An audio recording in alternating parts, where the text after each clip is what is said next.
മാന്യ പ്രേക്ഷകർക്ക് എൻ്റെ പ്രണാമം.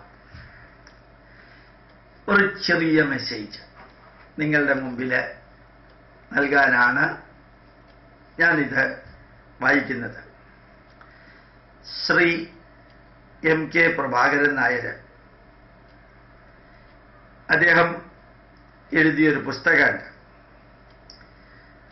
അദ്ദേഹം lecturer in physics and head of the department of physics Kerala university ആയിരുന്നു. 20 വർഷം ഫിസിക്സ് പോസ്റ്റ് ഗ്രാജുവേറ്റ് ലെവലിൽ പഠിപ്പിക്കുകയും ഒത്തിരി വ്യക്തികൾക്ക് PhDക്ക് മാർഗനിർദ്ദേശം നൽകുകയും ചെയ്ത ഡോക്ടർ MK പ്രഭാകരൻ നായർ പ്രൊഫസറാണ്. അദ്ദേഹം ഒരു പുസ്തകം എഴുതിയിട്ടുണ്ട്. നല്ല പുസ്തകമാണ്. ഫിസിക്സ് ആൻഡ് മെറ്റാഫിസിക്സ് എന്ന് പറഞ്ഞ പുസ്തകം. എനിക്ക് ഒന്നേ പറയാനുള്ളൂ, ഈ പുസ്തകം സിമ്പിൾ ഇംഗ്ലീഷാണ്, മാർവലസ് സബ്ജക്റ്റാണ്. ഈ പ്രപഞ്ചത്തെക്കുറിച്ചും ഭൂമിയെക്കുറിച്ചും മനസ്സിനെക്കുറിച്ചും നമ്മുടെ ഉപനിഷത്തുക്കളുടെ അഗാധ തലങ്ങളിലേക്ക് ഇറങ്ങിച്ചെന്ന് പ്യുവർ ഫിസിക്സിന്റെ ഭാഷ ഉപയോഗിച്ച്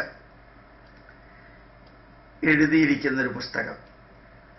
80 പേജേ ഉള്ളൂ. ഇതിൽ 2007 പ്രസിദ്ധീകരിച്ചതാണ്.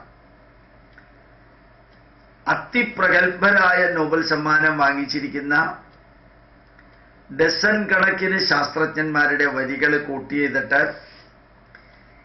അവരുടെ റിസർച്ച് സബ്ജക്റ്റിലെ മെത്തേഡും റിസൾട്ടുകളും കൂട്ടി ചെയ്തിട്ടാണ് ഈ പുസ്തകം എഴുതിയിരിക്കുന്നത്.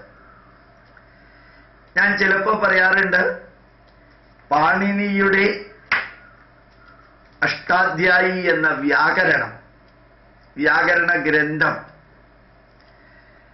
അതില് അഡീഷനും ഡെലീഷനും മോഡിഫിക്കേഷനും കറക്ഷനും വരുത്താൻ സാധിക്കില്ല.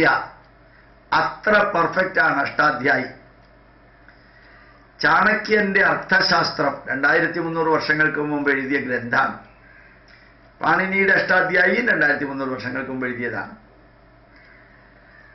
ഈ അർത്ഥശാസ്ത്രത്തിൽ അഡീഷനും ഡെലീഷനും മോഡിഫിക്കേഷനും കറക്ഷനും വരുത്താൻ സാധിക്കില്ല. അത്ര പെർഫെക്ഷൻ അതിനകത്തുണ്ട്. അതേപോലെ 80 പേജുള്ള ഈ പുസ്തകം പ്രൊഫസർ MK പ്രഭാകരൻ നായർ എഴുതിയ ഫിസിക്സ് ആൻഡ് മെറ്റാഫിസിക്സ് എന്ന പുസ്തകത്തിൽ അതിനകത്തെ ഓരോ വരിയും ഓരോ വാക്കും ഈ ലോകത്തിലെ ഓരോ യുക്തിവാദിയും അയാൾക്ക് സാമാന്യമായിട്ടുള്ള ഇംഗ്ലീഷ് മനസ്സിലാകുമെങ്കിൽ ഈ വിഷയം അയാൾക്ക് മനസ്സിലാവില്ല എന്നുള്ളത് ഉറപ്പാണ്. മനസ്സിലാക്കാനുള്ള താല്പര്യമുണ്ടെങ്കിൽ ഏത് മണ്ഡലത്തിലിരിക്കുന്ന വ്യക്തിക്കും ഒരു 4-5 പ്രാവശ്യം വായിച്ചാൽ കുറച്ചെങ്കിലും മനസ്സിലാവുന്ന, കുറച്ച് വിദ്യാഭ്യാസം ഉണ്ടെങ്കിൽ നല്ലോണം മനസ്സിലാവുന്ന ഒരു പുസ്തകമാണ്. ഒരുപക്ഷെ ഒരേ പാരഗ്രാഫ് 2-3 പ്രാവശ്യം വായിക്കേണ്ടി വരും. അങ്ങനെ ഒരു പുസ്തകമാണ് ഫിസിക്സ് ആൻഡ് മെറ്റാഫിസിക്സ് എന്ന് പറയുന്നത്. ഭാരതത്തിലെ ഭഗവത്ഗീതയും വേദാന്തവും നമ്മുടെ ഉപനിഷത്തുക്കളും പഞ്ചഭൂതവും പഞ്ചപ്രാണനും പഞ്ചകർമ്മേന്ദ്രിയവും പഞ്ചജ്ഞാനേന്ദ്രിയവും അവയർനെസ്സും കോൺഷ്യസ്നെസ്സും പരമാത്മാവും ജീവാത്മാവും, ഇതൊന്നും നമ്മൾ സാധാരണക്കാർ പറയുന്ന ലെവലിലുള്ള ആത്മീയതയല്ല. അതെല്ലാം ആത്മീയതയുടെയും ശുദ്ധ ഫിസിക്സിന്റെയും ഇടയ്ക്ക് നിൽക്കുന്നതാണ്. Where the ultra-modern physics has come to an abrupt end, there starts ancient Indian Upanishadic philosophy എന്ന് പറഞ്ഞവരുണ്ട്. അത്യന്താധുനിക ഊർജതന്ത്രം എവിടെ വന്ന് അവസാനിക്കുന്നുവോ അവിടെ നിന്ന് ആരംഭിക്കുന്നു ഉപനിഷത്ത് ചിന്താധാരകൾ.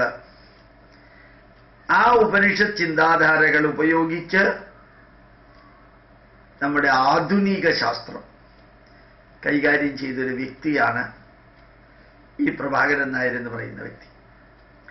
ഈ പുസ്തകം നിങ്ങൾ വായിക്കണം. വളരെ കോസ്റ്റ്ലി അല്ല. 80 രൂപ, 80 പേജുള്ള ഈ പുസ്തകം. അത് ഒരു 2 പ്രാവശ്യമെങ്കിലും വായിച്ചാൽ ഇന്ന് സയൻസാണ് ലോകത്തിലെ എല്ലാം എന്ന് പറഞ്ഞ് നടക്കുന്നവർക്ക് ആ സയൻസ് ഉപയോഗിച്ച് 2000-2500 വർഷങ്ങൾക്ക് മുമ്പ് ഇവിടെ ഉണ്ടായിരുന്ന ആ ഉജ്ജ്വലമായിട്ടുള്ള സയന്റിഫിക് സ്പിരിച്വാലിറ്റിയോ റിലീജിയനോ അല്ല, സയന്റിഫിക് ആയിട്ടുള്ള സ്പിരിച്വാലിറ്റി എന്താണെന്ന് ഈ പ്രഭാകരൻ നായരുടെ പുസ്തകത്തിലൂടെ മനസ്സിലാക്കാൻ സാധിക്കും. അതിലെ ഓരോ പേജും വായിച്ച് വിവരിക്കുകയാണെങ്കിൽ ഈ മഹാപ്രപഞ്ചത്തിലെ മഹാമനുഷ്യന്റെ അവസ്ഥയും നമ്മുടെ ഋഷീശ്വരന്മാര് എത്ര ധന്യമായിട്ട് ഇത് അകത്തെ ലാബറട്ടറി കൊണ്ട് റിസർച്ച് നടത്തിയിട്ട് അവർ കണ്ടു പഠിപ്പിച്ചു എന്നുള്ളത് മനസ്സിലാക്കാൻ സാധിക്കും.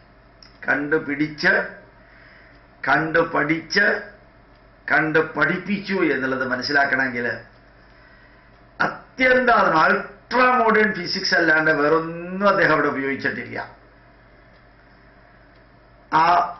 ആ പുസ്തകം നിങ്ങളൊന്ന് വായിക്കണം. പലപ്പോഴും ഞാൻ പറയാറുണ്ട്, നിരന്തരം പ്രഭാഷണം നടത്തുമ്പോൾ പ്രഭാഷണത്തിലെ 1.25 മണിക്കൂറോ 2 മണിക്കൂറോ കൊണ്ട് മുമ്പിലിരിക്കുന്നവരെ ഒന്നും പഠിപ്പിക്കാൻ സാധിക്കില്ല. പകരം അവർക്ക് പഠിക്കണമെന്നുള്ള ആഗ്രഹം ഉണ്ടാക്കൽ, അതാണ് പ്രഭാഷണത്തിന്റെ ലക്ഷ്യം. മനസ്സിനകത്ത് ഇച്ഛാശക്തി ഉണ്ടാക്കുക, തലച്ചോറിനകത്ത് ജ്ഞാനശക്തി ഉണ്ടാക്കാനുള്ള വഴി പറഞ്ഞു കൊടുക്കുക, ശരീരത്തിനകത്ത് ക്രിയാശക്തി ഉണ്ടാവണം, എന്നാലേ ജീവിതം ധന്യമാവുള്ളൂ എന്ന് ഓർമ്മിപ്പിക്കുക. അങ്ങനെ പ്രഭാഷണം കൊണ്ട് എല്ലാം പഠിക്കാൻ സാധിക്കാത്തതുപോലെ യൂട്യൂബിലെ ചില മെസ്സേജുകൾ കൊടുക്കുമ്പോൾ മെസ്സേജുകളുള്ള പുസ്തകത്തെക്കുറിച്ച് കൂടി കൊടുത്താൽ 1000-ൽ 1, 2, 3 പേര് അത് പഠിക്കാൻ മുമ്പോട്ട് വരികയാണെങ്കിൽ അവരിൽ നിന്ന് അവരുടെ പ്രഭാഷണങ്ങളിലൂടെയോ എഴുത്തുകളിലൂടെയോ അല്ല ക്ലാസ്സിലൂടെയോ മറ്റുള്ളവർക്ക് കൂടി അതിൽ നിന്ന് വിവരണം കിട്ടുമെങ്കിൽ അടിമുടി മാറാൻ ഈ സമൂഹത്തിനെ മാറ്റാൻ സാധിക്കും. 100 വ്യക്തികളുണ്ടെങ്കിൽ 20 വ്യക്തികൾ നല്ലവരായിരിക്കും. 20 വ്യക്തികളിലെ 3% നല്ല രീതിയിൽ കാര്യങ്ങളെ കോർഡിനേറ്റ് ചെയ്യാൻ കഴിവുള്ളവരായിരിക്കും. 3%-ന്റെ 3% നല്ല ലീഡേഴ്സ് ആയിരിക്കും, സമൂഹത്തിൽ മാറ്റം ഉണ്ടാക്കുന്നവരായിരിക്കും.